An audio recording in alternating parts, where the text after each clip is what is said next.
So today we are going to discuss the last topic of the chapter electric power. इससे पहले हम पूरा electricity chapter पढ़ चुके हैं अलग अलग टुकड़ों में।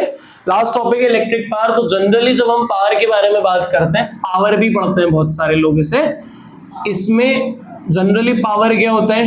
Rate of doing work. Rate of doing work, किस क्षमता से आप काम कर रहे होते हो वो क्या कहलाती है? पावर कहलाती है। क्या कहलाती है? पावर। अब इलेक्ट्रिसिटी के केस में तो कोई काम नहीं करेगा। जो सर्किट होता है वो इलेक्ट्रिसिटी के केस में क्या कर रहा होता है? इलेक्ट्रिक एनर्जी को कंज्यूम कर रहा होता है। क्या कर रहा होता है? कंज्यूम। और वो जितनी इलेक्ट्रिक एनर्जी को कंज्यूम करता है पर यूनिट टाइम में, उसे ही हम क्या कहते हैं? इलेक्ट्रिक पावर कहते हैं। क्या कहते हैं? Electric power. एक बार डेफिनेशन देख लेते हैं। It is defined as the amount of electric energy. ये डिफाइन किया जाता है कि जितने amount of electric energy consumed in a circuit per unit time, एक सर्किट पर यूनिट टाइम में जितनी एनर्जी को कंज्यूम करता है वो एनर्जी ही क्या कहलाती है? इलेक्ट्रिक पावर कहलाती है। क्या कहलाती है? इसकी जो ऐसा यूनिट होती है वो वॉट होती है। आप सभी लोगों ने अपने घर में बल्ब देखे होंगे। पहले वो सूर्य के आते थे 100 वाट के, बहुत ज्यादा एनर्जी कंज्यूम करते थे, बहुत ज्यादा गर्म भी होते थे। उसके बाद मॉडिफिकेशन होकर जमाना थोड़ा आगे बढ़ा, टेक्नोलॉजी से हम फैमिलियर हुए, फिर CFL आने लगे। क्या आने लगे? CFL देखे हैं सभी लोगों ने? नहीं देखे? कोई बात नहीं, तुम सभी लोगों की जनरेशन से पहले CFL आते थे। भेड़े के जमाने में CFL आया करते थे। और आजकल जो आते हैं वो LED बल्ब आते हैं। जो भी बल्ब आप लोग देख रहे हैं वो सभी कौन से वाले बल्ब होते हैं?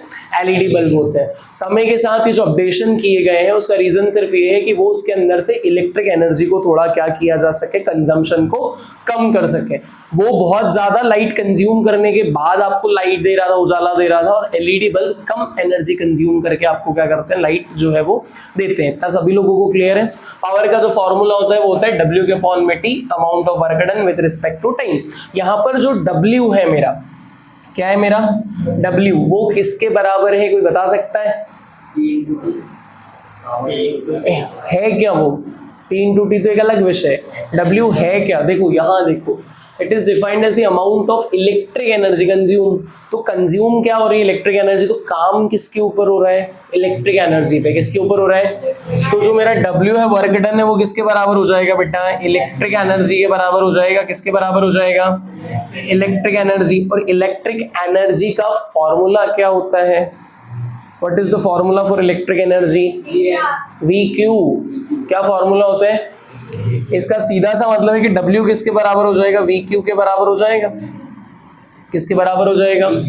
VQ के बराबर हो जाएगा। हो जाएगा कि नहीं हो जाएगा? क्योंकि इलेक्ट्रिक एनर्जी मतलब वोल्टेज इनटू चार्ज। जब आप करोगे तभी तो आपको इलेक्ट्रिक एनर्जी मिलेगी। ये समझ में आया सभी लोगों को? हम एक चीज और जानते हैं भैया। क्या जानते हैं? कि जो Q होता है वो किसके बराबर होता है?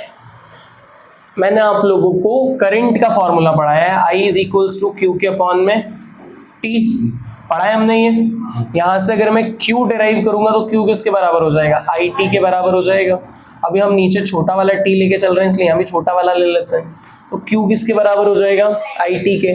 तो अल्टीमेटली मैं इक्वेशन नंबर फर्स्ट में W की वैल्यू कुछ इस तरह से पुट कर सकता हूँ। P = ये हो जाएगा आपका IT के बराबर, ये वाला V एज इट इज, और इधर से क्या आ जाएगा? Q की जगह मैं क्या रख सकता हूँ? IT, और अपॉन में T मेरे पास ऑलरेडी है ये वाला।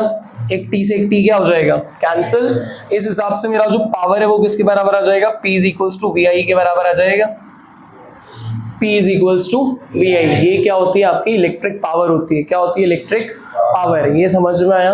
अब ओम्स लॉ के हिसाब से हम एक चीज और जानते हैं। ये सभी लोग लिख चुके हैं? इसको कॉपी कर लो जल्दी से, ये कॉपी करो जल्दी।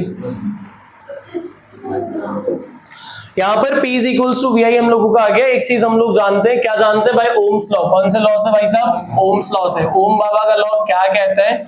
We all are very much familiar with the Ohm's law. Ohm's law is V = IR।